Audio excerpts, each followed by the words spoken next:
une claque, mais une claque. J'ai vraiment envie de faire presque des œuvres d'art. C'est une déception parce que je m'attendais à tellement.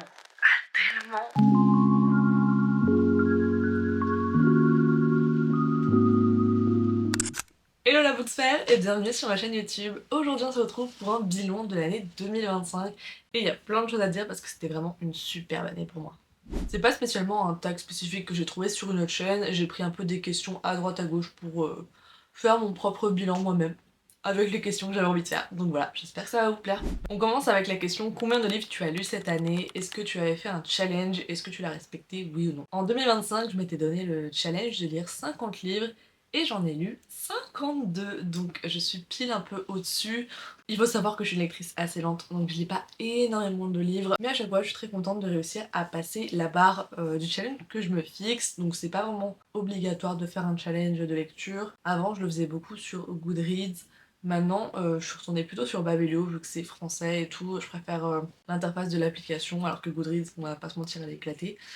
Par contre, quand je regarde les statistiques des formats que j'ai lus, c'est assez hallucinant. Sur les 52 livres lus, j'en ai écouté 22 en audio. C'est énorme, c'est le format que j'utilise le plus même.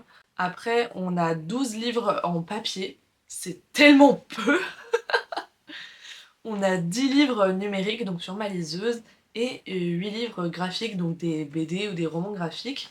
J'ai que 12 livres en papier, mais je suis choquée. 22 livres en audio, et ce qu'il faut c'est que parfois il y a plein de livres que je lis en audio que j'ai en papier, mais je sais pas pourquoi, c'est un format qui me permet de découvrir plus d'histoires et que j'aime bien faire en même temps que je fais autre chose, donc je suis choquée d'en avoir lu autant en audio. Waouh. L'année prochaine, je me fixerai peut-être un challenge un peu supérieur en termes de nombre, parce que j'aimerais m'accorder plus de temps à la lecture que ça. Donc est-ce qu'on va fixer un petit 60? Allez, soyons fous, soyons fous. J'ai pas envie que ce soit une obligation, le but c'est pas de stresser de ne pas atteindre ce chiffre, donc on sait pas. Peut-être que je vais mettre le 60. Vous verrez ça si vous me suivez sur Babelio. On passe à la question suivante. Ton plus gros coup de cœur de 2025 ou le livre qui t'a le plus marqué? J'ai mis les deux questions en une parce que pour moi c'est le même livre, mais normalement c'est deux questions séparées, mais j'ai pas trouvé d'autres livres que celui-là qui a marqué mon année 2025, qui a été vraiment un gros coup de cœur. C'est Nos plus belles années de Clara Hérault, paru chez Hachette Roman. Et avant lui, j'avais déjà lu L'effet boule de neige et Les coquillages ne s'ouvrent qu'en été. Et cet été, j'ai aussi lu Le tourbillon des possibles, mais c'est surtout en début d'année que j'ai lu Nos plus belles années. C'est le premier roman de l'autrice et une claque, mais une claque. C'est peut-être l'un des seuls livres de l'année que j'ai lu en si peu de temps, tellement j'ai été obsédée de le terminer. Clairement, c'est pour ça que c'est le livre qui m'a le plus marqué, parce que j'ai vraiment pas pu le lâcher, et c'était une histoire bouleversante, clairement. Mais vu que j'ai réuni deux questions en une, je me donne des petites mentions honorables de gros coups de cœur que j'ai eu cette année. On a Le silence est à loup de Colline Pierret, qui est un roman contemporain en vers libre, qui pareil était incroyablement bouleversant, j'ai adoré cette lecture. On a aussi chez Lumen Tenir une auberge magique, je crois que le titre est plus long que ça, guide de survie pour sorcières, très très long comme titre, de Sangu Mandana paru chez Lumen, que j'avais vraiment adoré. De toute façon, j'avais déjà adoré le précédent livre de Sangu Mandana, donc j'étais pas surprise. Et la dernière mention honorable, évidemment, c'est Lever de soleil sur la moisson de Suzanne Collins, qui est sortie cette année, et évidemment, c'est Hunger Games. Question suivante, ta plus grosse déception de 2025? C'est une déception parce que je m'attendais à tellement. C'est Nothing Like the Movies de Lead Painter. C'est la suite de Better Than the Movies de la même autrice donc. Et j'avais eu un gros coup de cœur l'année dernière pour le premier tome.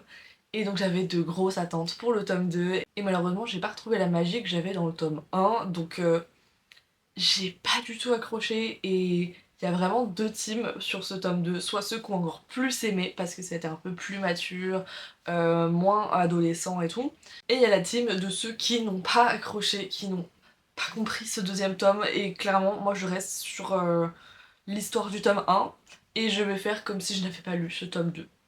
Si vous l'avez lu, n'hésitez pas à me dire de quel team vous faites partie, ceux qui l'ont adoré ou ceux qui justement l'ont détesté. Prochaine question, ta plus belle découverte de l'année 2025? Pour moi, c'est Nini au bal des victimes de Charlotte Stéphane Boessé qui va paraître chez Solaire. Il sort en février 2026 et j'ai eu la chance de l'avoir en avant-première mi-décembre, je crois. Et je l'ai lu dans la foulée parce que l'histoire m'a trop donné envie. Pour vous faire rapidement le résumé, on suit Daphné qui est en école des beaux-arts à l'école du Louvre et elle est fan d'un certain peintre du 18e, 19e siècle et un jour elle va se retrouver aspirée dans un de ses tableaux et atterrir à l'époque du peintre. Elle va se rendre compte que ce peintre n'est pas un homme mais une femme. Sa première réaction, ça va être de rentrer chez elle dans son siècle, mais au final, elle va un peu prendre part au combat des femmes. Toujours dans les découvertes de 2025, quel est l'auteur ou l'autrice que tu as découvert cette année et qui rentre dans tes préférés? Moi, j'en ai deux que j'ai découvert cette année, ce sont deux autrices. Il y a d'abord Becca Morrison, dont j'ai lu First Time Caller, Love Light Farm et L'Esprit de Noël. Et c'était à chaque fois vraiment que des bonnes lectures, j'ai adoré ses romances, j'adore ses personnages et j'adore son humour piquant, donc ça a été une trop belle découverte. En plus de ça, chaque livre que j'ai lu d'elle cette année, j'ai appris que c'était des premiers tomes de saga. C'est-à-dire que pour les 3 livres dont je vous parle, il y aura des suites, mais pas forcément sur les mêmes personnages, mais dans le même univers, peut-être avec les personnages secondaires du premier tome, etc. J'ai trop hâte de retrouver ces personnages. Normalement, on se revoit avec eux en 2026. La deuxième autrice que j'ai adoré découvrir cette année, c'est Catherine Walsh. J'ai lu 2 de ses romans en tout début d'année qui sont des romances de Noël. Il s'agit de Holiday Romance et Snowed In, quelque chose comme ça. Et je crois qu'il y a d'autres romans d'elle qui ont été traduits, donc j'ai hâte de les découvrir. Il faut absolument que je me les lise pour 2026. Ensuite, je me suis un peu créé une petite question juste pour moi. C'est les 3 jaspages que j'ai préféré réaliser en 2025. Je vous les sors. Oh bah non. Bah non, parce que je ne sais pas où est tenir une auberge magique. Bon bah je sais pas où ils sont. Je vous les aurais bien sortis, mais avec les travaux et le déménagement, il y en a un, je sais pas où il est. Donc je vais me les chercher en attendant de faire le montage pour mettre une petite image ici quand même pour que vous puissiez voir de quoi je parle. Mais le jaspage que j'ai préféré faire déjà cette année, c'est celui de tenir une auberge magique. J'ai pu le faire lors d'une collaboration avec Lumen, que je suis très reconnaissante d'avoir fait parce que j'ai adoré le livre, j'ai adoré le jaspage, j'ai adoré la vidéo. Mais je suis trop fan du jaspage que j'ai fait. J'ai reproduit un peu la façade de l'auberge sur la tranche et le résultat, j'en suis ravie. Il faut absolument que je fasse la même chose sur l'autre roman qu'a sorti Sango Manana chez Lumen. Le deuxième jaspage, c'est First Time Caller de Becca Morrison. Justement, lui aussi, c'est un jaspage que j'ai pu faire lors d'une collaboration avec Verso. Pareil, je l'aime beaucoup trop. Lui aussi, il est dans les tons roses, mais j'aime trop le résultat. Et pareil, je pense que sur le tome 2, je ferai à peu près le même style pour qu'ils aillent ensemble, ça va être trop beau. Et le dernier, c'est un que j'ai réalisé pour mon livre. Petit aparté parce que je suis sûre que cette info, je la sors un peu de nulle part sur YouTube. Si vous me suivez pas sur Insta ou que vous regardez les shorts que je poste sur YouTube, parce que je crois que je l'ai mis en short, hein. Mais j'ai sorti un livre début octobre sur le jaspage pour apprendre à jasper ses propres livres. Donc il s'appelle Jaspage Academy et il est sorti chez Hachette Heroes. Et dans ce cadre-là, j'ai réalisé un jaspage que j'aime beaucoup beaucoup. C'est sur le livre Six couronnes écarlates. C'est un livre qui est sorti chez Rajo, je crois. Et j'avais déjà énormément la couverture. J'ai jamais lu le bouquin, mais j'aime beaucoup la couverture. Et je voulais absolument reproduire la suite de la couverture. Et j'aime trop le résultat. Je trouve ça trop joli. Donc il va trôner dans le futur, dans ma bibliothèque, en tant que œuvre d'art. On poursuit avec la question suivante. 3 choses dont tu es le plus fier cette année. Bon, je l'ai un peu dit juste avant, mais j'ai sorti un livre quand même, enfin, c'était fou.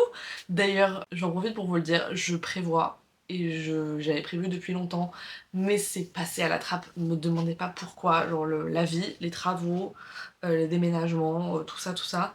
Je voulais sortir une vidéo un peu presque documentaire sur toute la réalisation que j'ai faite du livre, parce que j'ai pris énormément de vidéos et tout au fur et à mesure de la conception du livre, un peu mes échecs, mes doutes et en même temps les réussites et comment je suis parvenue, on va dire, à créer tout ce livre. Donc j'ai envie de le faire un peu déjà pour moi, pour avoir un peu comme une petite vidéo résumée de tout ce que j'ai fait et tout. Et en même temps, ça pourra profiter à vous des coulisses de ce livre. Donc c'est dans mes projets. Maintenant, faut juste le faire. Donc ça c'est la première chose qui me rend le plus fière, c'est quand même d'avoir créé un livre alors qu'en plus j'étais à plein temps, j'avais les réseaux, j'avais des ateliers, enfin fou, genre je me respecte pour ça. Deuxième chose dont je suis le plus fière cette année, justement, je rebondis dessus, c'est d'avoir quitté mon travail pour le freelance. C'est quelque chose que je réfléchissais depuis des mois. Depuis fin 2024, j'y réfléchissais déjà, mais j'avais un petit peu peur. Premièrement déjà parce que on est en train de rechercher une maison avec mon chéri. Donc je vous donne le troisième point avant même d'avoir fini le deuxième. Donc vu qu'on cherchait à acheter une maison, il fallait quand même que je reste en CDI pour pouvoir faire le prêt et tout.